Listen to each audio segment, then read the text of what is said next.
Yesu nashimwe bene data, dushimiye Imana kubw'uno munsi nanone kutugihumeka umwuka w'abazima. Ni Imana nziza, ni Imana nzima, ni Imana ikora imirimo n'ibitangaza.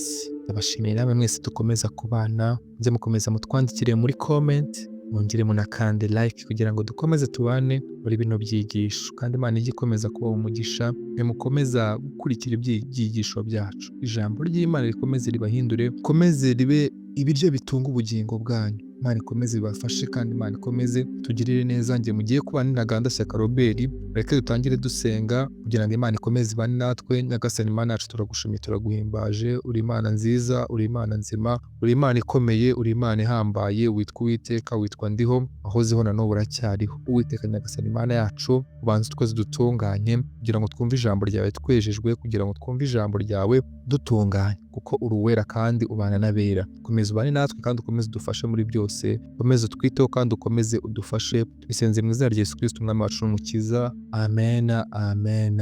Imana ikomeze iduhane umugisha. Tugiye kuganira ku ijambo ry'Imana. Nanone tugiye kujya mu bitabo by'Ibyahishuwe Yohana ibice ni 12, turahera ku murongo wa 9 tugere ku murongo wa 11. Aravuga ngo cya kiyoka kinini kiracibwa, aricyo cya ya nzoka ya kera yitwa umwanzi na Satani, aricyo kiyobya abari mu isi bose, nuko kijugunywa mu isi, abamarayika bacyo bajugunywa nacyo. Mwumva ijwi rirenga rivuye mu ijuru riti, noneho agakiza karasohoye, gasohoranye n'ubushobozi n'ubwami bw'Imana yacu n'ubutware bwa Kristo wayo, kuko umurezi wa bene data ajugunywe hasi, wahoraga abarega ku manywa na nijoro imbere y'Imana yacu. Nabo bamuneshesha amaraso y'umwana w'intama n'ijambo ryo guhamya kwabo, ntibakunda amagara yabo, ntibanga no gupfa. Haleluya! Hano hari umurezi wacu uhora guturega, ariwe cya kiyoka cya kera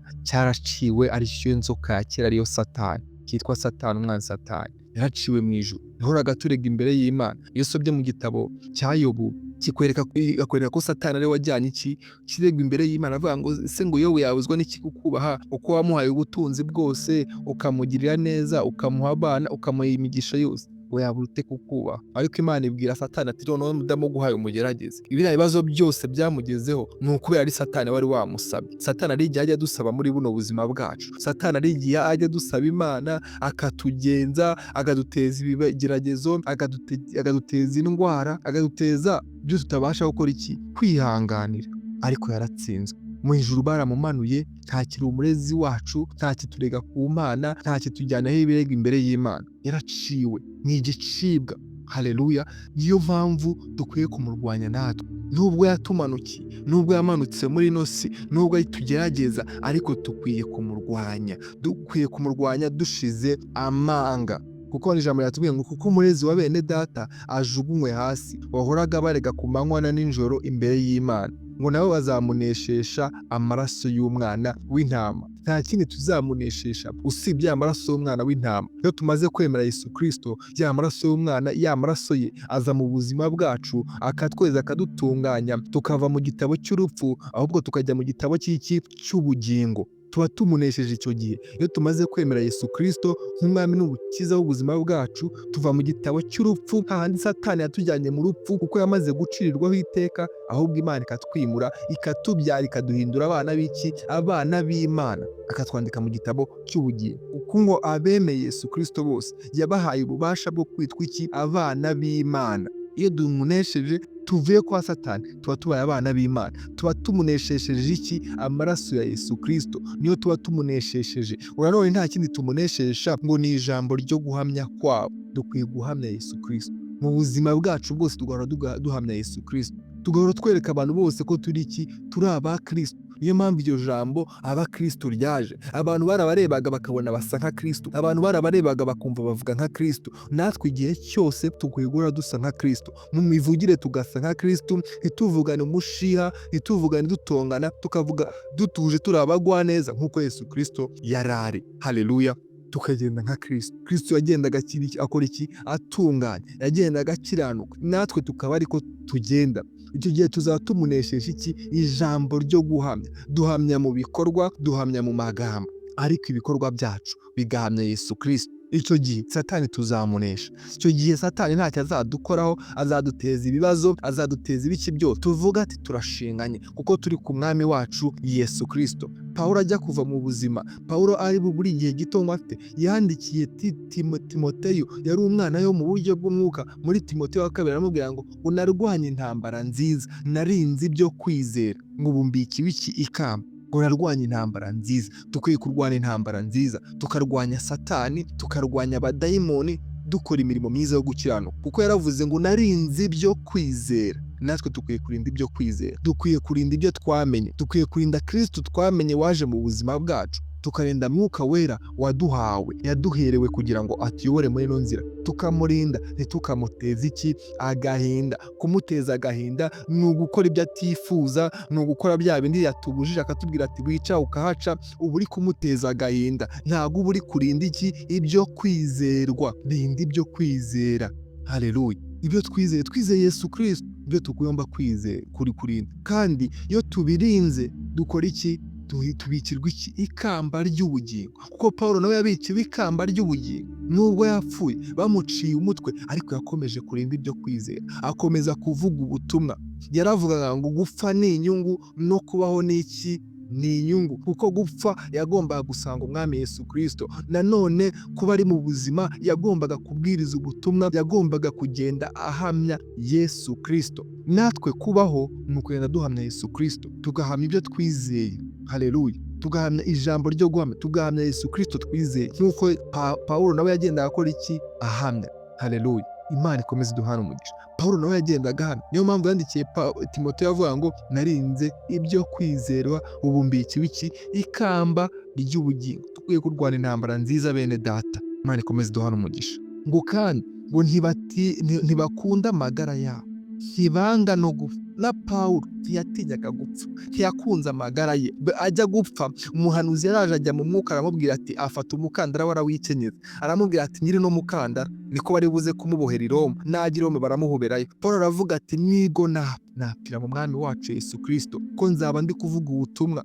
Yarasubiye i Roma, aho ngaho i Roma niho yongeye gupfa. Yarasubiye i Yerusalemu, aho ngaho niho yongeye gufatirwa, ariko ntiyatinye no gupfa. Ko bamubwiraga ati nusubira i Yerusalemu baraguboha, niko bari bukubohe gutya. Nibwo bamuboshye, baramujyana, barinda bamusubiza i Roma, arinda ariko yapfirayo. Ariko ntiyanze, ntiyakunze amagara ye, ahubwo yakunze guhamya kwa Yesu Kristo. Haleluya. Nanone ijambo ry'Imana hano riratubwira ngo mu Byahishuwe Yohana ibice 17 baratubwira ngo bazarwanya umwana w'intama, ariko umwana w'intama azabanesha, kuko ari we mutware utwara abatware n'umwami w'abami, kandi abari hamwe nawe bahamagawe, batoranyijwe, bakiranutse, nabo bazanesha. Haleluya. Hano mu Byahishuwe Yohana 17 umurongo wa 14 aratubwira ngo bazarwanya umwana w'intama. Yesu Kristo baramurwanyije, Yesu Kristo baramurwanyije, baramurwanya, ariko yarabanesheje.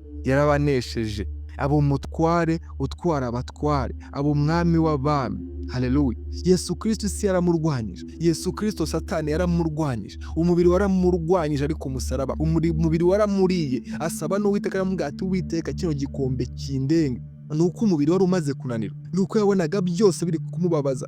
Yesu Kristo 100% yari umuntu, Yesu Kristo 100% yari Imana. Mu mubiri yarababaraga nk'uko tubabara, umubiri nawe waramurwajije, umubiri wamuteje ibibazo, ariko yarabinesha byose. Yanesha umubiri, amaze kunesha umubiri anesha n'inosi. Inosi yamuzaniraga ibintu byinshi, inosi yaramurwanyije. Iyo tuvuze isi tuvuga abantu, tuvuga abatuye isi, tuvuga system igenderaho isi. Isi yaramurwanyije, abantu baramurwanyije, ariko Yesu Kristo yarabatsinze. Yesu Kristo yarabatsinze. Satani yaramurwanyije, Satani ashaka kumuheza ikuzimu, ariko aramunesha, anesha urupfu, anesha na kuzimu, abohora n'abandi bose bari bapfuye bazi Uwiteka. Haleluya. Ariko none ijambo natwe riduhaye ubudahangarwa, ritubwira ngo kandi abari hamwe nawe batoranyijwe, bakiranutse, nabo bazayinesha. Natwe dukwiye kunesha, ntitukamenya ngo Satani ni umuneshi, ni umutsinzwe, yaratsinzwe. Natwe tuzamunesha. Ubwo Kristo yanesheje, natwe tuzanesha. Ubwo yanesheje iyi si, natwe tuzayinesha. Ubwo yanesheje uyu mubiri, natwe tuzawunesha. Ubwo yanesheje urupfu, natwe tuzarutsinda. Haleluya. kuko turi muri Yesu Kristo natwe tuzanesha. Bya bindi wabonaga bikunesha, bya bindi tuvuga ngo umwanzi yaratumanukiye, abantu bajya bavuga ngo se ngo ko Imana ngo yamanuye Satani mu ijuru wakamuduha mu isi, ubwo se ngo yabura n'iki kutugerageza? Oya, tuzamunesha kuko na Yesu yaramunesheje. Tuzanesha byose kuko na Yesu Kristo yarabinesheje. Ibino isi tuzanira, bino tubona bigoye ubuzima bwacu, tuzabinesha kuko niki? Na Yesu yarabinesheje. Yesu yaranesheje, natwe turabaneshi.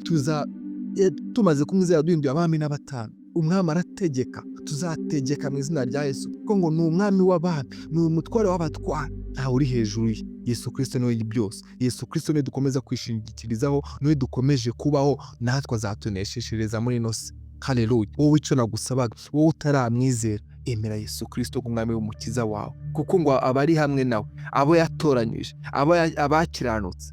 Haleluya. Dukwiye gukiranuka bene data, dukwiye gukiranuka, dukwiye kwera imbuto zo gukiranuka, dukwiye kwera imbuto z'umucyo zose, dukwiye kwera imbuto za Mwuka Wera, kuko twatoranyijwe n'ukomeye, twatoranyijwe n'uwakiranutse, natwe dukwiye kuba abakiranutse.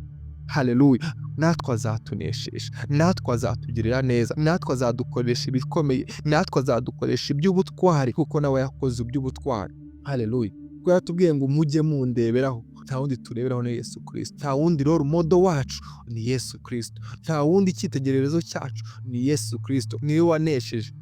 Nanjye ndagusaba ntuzagire undi ugira role model wawe. Abandi baraneshwa, abandi bagira intege nke. Yesu Kristo ari we role model wawe, ari we cyitegererezo cy'ubuzima bwawe, kuko yaje mu buzima aba umuntu 100% kugira ngo tumugirireho icyitegererezo, tumurebereho, ari we tureberaho, kandi tuzanesha muri byose. Imana ikomeze ibaho umugisha, dukomeze turwane intambara nziza, dukomeze turinde ibyo kwizerwa, natwe tuzabika ibikamba ry'ubugingo buhoraho. Imana ikomeze ibaho umugisha, mureke dusoze dusenga kugira ngo Imana ikomeze ibe mu ruhande rwacu, kugira ngo Uwiteka akomeze atuneshereze. Ubwo Kristo yanesheje, natwe dukwiye kunesha. Nyagasani Imana yacu, turagushimiye, turaguhimbaje. Uri Imana nziza, uri Imana nzima, uri Imana y'urukundo, uri Imana ikora imirimo n'ibitangaza, uri Imana ivuga bikaba, uri Imana itegeka bigakomera. Ndagushimiye, ndaguhimbaje kubw'uno munsi tugejeje no munsi tugihumeka umwuka w'abazima. Turagushimiye kubw'ijambo ryawe. Ijambo ryawe ni ubuzima, ijambo ryawe ni byose. Reka Uwiteka ukomeze kutwambika kugenda tuguhamya, reka utwambike imbaraga zo kunesha Satani, zo kunesha abadayimoni, zo kunesha inosi, zo kunesha n'uno mubiri. Uwiteka Mwami Imana yacu, natwe turwane intambara nziza, tuzasingire ibyo waduteganyirije, tuzambikwa amakamba ya Uwiteka y'ubugingo buhoraho, kugira ngo ukomeze tubeho kandi ukomeze dufashe, ukomeze urinde bano bantu, ukomeze ubiteho kandi ukomeze ubahe umugisha. Mwami Imana yacu, ukomeze twagure muri byose, ukomeze twagurira imbibi. Mwami Imana yacu, ukomeze tutuneshereze, ukomeze tubeho kandi ukomeze dufashe muri byose. Komeza uhabwe icyubahiro mu bihe byose n'iteka ryose, tubisenze mu izina rya Yesu Kristo umwami wacu n'umukiza. Amen, amen. Mukomeze mukande like, Imana ikomeze ibahe umugisha. Shalom, shalom.